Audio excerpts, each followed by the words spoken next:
कहल बाबू सोना छौड़ी गेलै भुलाए, कहल बाबू सोना छौड़ी गेलै भुलाए। अरे छौड़ा के फटे कर जावे छौड़ी बातर घर जाए, छौड़ा के फटे कर जावे छौड़ी बातर घर जाए।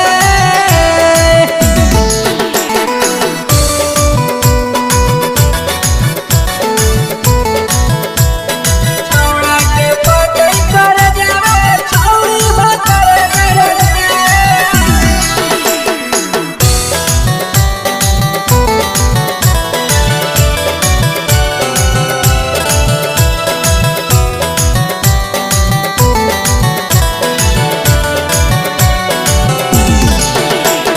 कैसन छौड़ी के बनल कई दिलवा, बुझै नहीं तनिको छौड़न के फिलवा, बुझै नहीं तनिको छौड़न के फिलवा।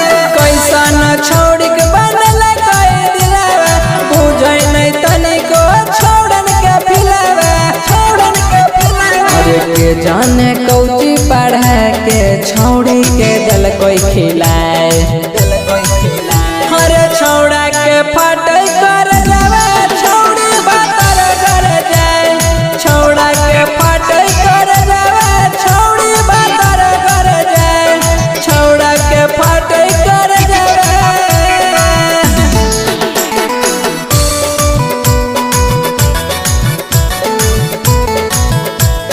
छौड़ा के फटे कर जावे छौड़ी बातर घर जाए।